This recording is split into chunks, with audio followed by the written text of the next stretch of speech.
So at this point, we'd like to open the floor for questions from our friends in the press. We were sent some questions from the press also. The first question is... Ako na magtatanong kasi ako Yes. No, Jamie, I was told that you personally translated this in Filipino. May I know what's the original title? Because I heard it was in Italian. Tama ba ako? Ang title niya, basta ano lang siya, Pilgrims of Hope. Yun lang. Wala. Is that a title? Pilgrims of Hope? Yes. Okay. Pilgrims of Hope. Wait lang, meron lang tayo. Pilgrims of Hope na, di ba? Pilgrims of Hope. Pero actually, ang translate ko, yung from the English. Kasi Not from the Italian. From the Italian, translate siya sa English. Okay. Then from English, translate ko sa Tagalog. Okay. Ano ba? Ito ba you were assigned to do this? You were appointed? Paano? It's actually a contest. It's a competition that Vatican had last year, in the previous years. I think they started 2023. And then nanalo. Talagang ginawa nilang competition, songwriting competition for the Jubilee 2025. And ito nga yung nanalo. Yung ginawang composition nga ni Angelo, sorry, Pierre, I'm sorry, I'm sorry? No. That's Pierre Angelo. Can you write? Naral ko na kanina. Pierre Angelo Aschieri. And then the music was composed by Francesco Minigelo. Yun. So sila yung gumawa ng kanta, and then it was translated to different languages by different countries. So pag pinakinggan nyo yung song, meron kayo magdinig ng Chinese, yung magdinig kayo mga Arabian, meron mga ganun eh. Meron parang, hindi ko na alam iba, pero meron Korean, iba-iba. Pero yun nga, sa Filipino, were you assigned to translate it? No, it's like this. I was awarded by the laity of the Philippines. Yeah. Sila ang may hawak ng logo. Yung Pilgrims of Hope, they awarded the logo to Star Music, which makes us official. Yeah. Kasi tayo lang actually ang binigyan nila ng right to use the logo. So, and then we submitted it to the Vatican. And the Vatican approved it. And now, if you look at the website of the Vatican for the Jubilee 2025, tayo, ang Ningas ng Pag-asa, ang nakalagay doon sa website nila. And soon later, or I think as of the moment nandun na tayo, the Ningas ng Pag-asa music video is already available in the website of Vatican. And as a matter of fact, they wrote us a letter thanking all of us for translating the song from Italian to English to Tagalog. Sa lahat ng countries, binibigyan nila ng song na in-approve nila. Thanking us for disseminating the song that made it, that won the competition, which is the Pilgrims of Hope. Thank you.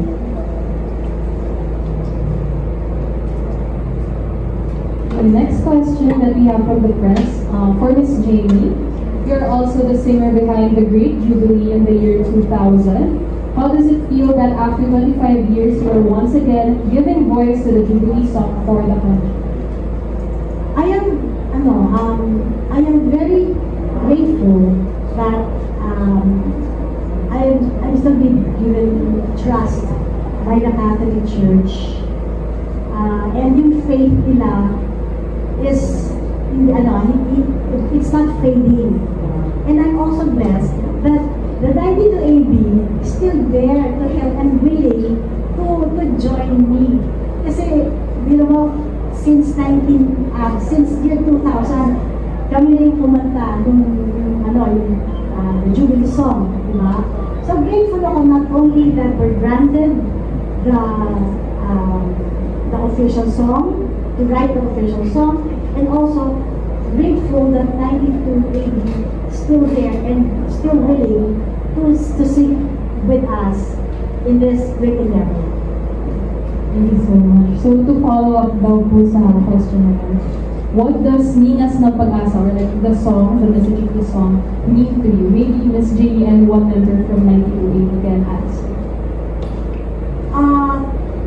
This is a message of hope. It's the flame, diba? Ningas is flame. Flame of hope. Parang sinasabi na, diba ang hope, kailangan mo, ano yan eh, kailangan mo yung, diba parang ang ningas, kailangan mo yung paypayan, diba? Tayo yung message, mga message, tayo yung pumapaypay para magningas siya. Diba? So tayo yung mga tao. Tayo na kailangan natin i-disseminate, or we have to tell the people that there is hope in mankind. Yun. Parang tayo yung nagpapaypay para maglingas siya, para maging flame siya. Ganun. So yun ang ano natin, yun ang responsibility natin as Christians, as Catholics, as followers of Christ, to send the message, because it is a mission. It is a mission that we have to tell the whole world that there is God, and that God will never leave us or forsake us, and that there's always hope. Maybe 92 can answer. The song is really a message of hope for everyone. I think sa dami na nangyayari sa buhay natin ngayon, sa mundo, we have, syempre, may war, may hunger, may poverty, meron pang pandemya. So, pero sa kabila ng lahat ng nangyayari sa mundo natin, hindi dapat tayo mawalan ng pag-asa. May tiwala lang tayo sa Diyos. At yun yung mensahe na gusto namin parating sa lahat ng tao. Especially this year of the Jubilee. We have questions from Jay from Certified Kapamilya. So first question, for you personally, gaano ka-importante na magkaroon ng ningas ng pag-asa, lalo na sa panahon ngayon na maraming uncertainties sa buhay?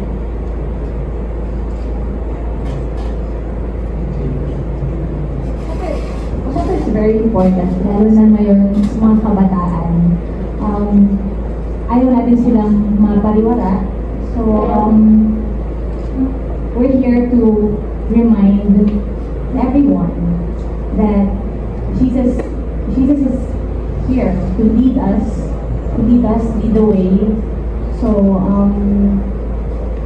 yun po yung message ng song. It's a reminder to hold on to Jesus. Right? Ano pang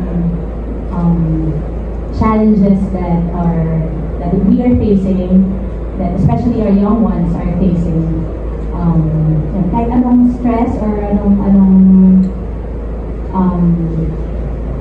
na hindi sila mawala ng tiwala at lumakas ang nila ang pagtiwala nila sa Diyos.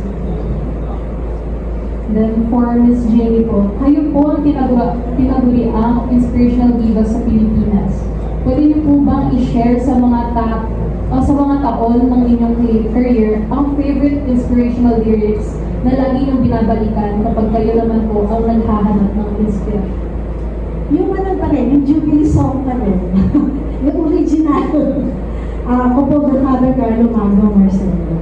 Ayun, kasi ano yun it's a song of mercy and forgiveness, diba?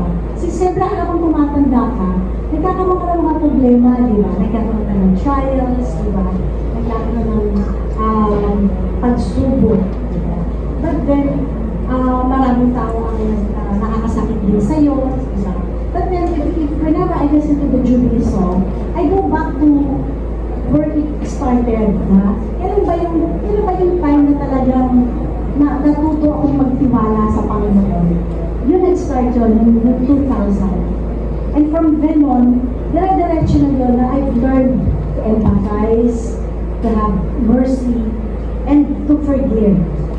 And there's always one thing that we should always remember, and that is, we should always, yung Jubilee song kasi parang sinasabi na, we should always imitate Christ. And pag may problema, lagi mo isipin, anong gagawin ni Jesus? Ano bang gusto mangyari ni Jesus? Yun. Kaya yung Jubilee sa nandun lahat yun. It's a message of mercy, forgiveness, and joy, and a new future for all of us. So I always go back to that. Thank you. So we have a question from our friends from the press. Yes. Yes, our next question will come from the Philippine Star. We have Miss Charlie Joy Pagulo. Hello, hi. So, in this time of, digital age, there's technological revolution parallel. So, how is this song important to the younger generation, and why is this the perfect time for this to be released? It's very important kasi ngayon hindi mo na alam kung kausap mo tao o hindi, di ba? Hindi mo na alam kasi yung mukha mo, iba na pala yung English, iba ka nang sinasabi, di ba? But this is the truth. If you go back to the song, this is what we are getting in the song is the truth, di ba? That yung AI, hindi naman sasabihin sa'yo na there's eternal life, di ba? Na buhay na walang hanggan, di ba? Laging gano'n na sinasabi na what the social media is telling us is always for yung ano yung mag-benefit mo, yung gano'n, di ba? There's vanity, di ba? Social media, let's face it. There's vanity in that, yung gano'n. Whereas kailangan na marami, not vanity, but kailangan natin social media. Because nowadays, doon na nakatutok, but we should use it. Use it for the welfare of humanity. Yung parang gusto natin impart sa kanila na importante itong kanta na to, na malaman ninyo na ang Diyos ay nandyan. Napaka-humble niya. Huwag natin gamitin na, kasi sometimes, most of us, di ba, yung social media, nilalagyan natin dyan for our sake. Ay, parang may yan ang likes, parang may ng followers, parang gano'n. Hindi yun. So, ang nangyayari doon, nakafocus ka sa ano yung gusto mo. Ano yung gusto mo mangyari, gano'n. Pero what we should focus on, ano bang gusto ni Lord? Gano'n. So, we should use the social media to impart to the people what the Lord is telling you to do and what is your mission. Yun. Ano ba ang mission natin? And that is to be followers of Christ. And to tell the people that hanggang dito lang, ang buhay natin hanggang dito lang. Hanggang sa mundo lang tayo. After this, eternal life. And there is eternal life. Sir Ed, would you like to add anything? Siguro ang masasabi ko lang tulad nga sabi ni Miss Jamie, itong ating mga technological advances, parang napakaraming masasamang bagay ang maitutulog dito ang nangyayari dahil dito sa technology, katulad nga ng AI or maraming scam ang nangyayari dahil sa mga technology na to. So, itong song and the entire Jubilee celebration itself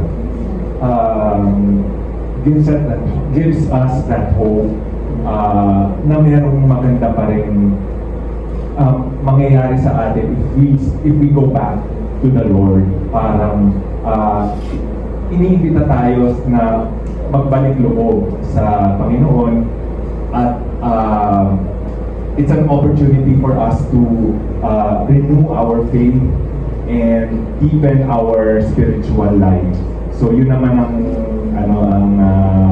ang gusto ng simbahan na mangyari sa atin. And trivia lang, Charlie.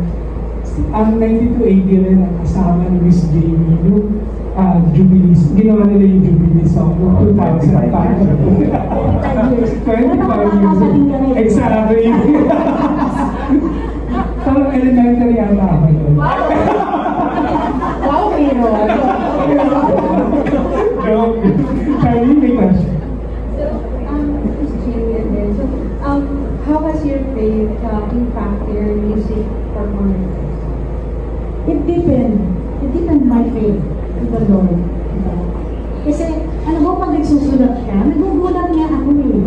Nagugulat ako na, bakit,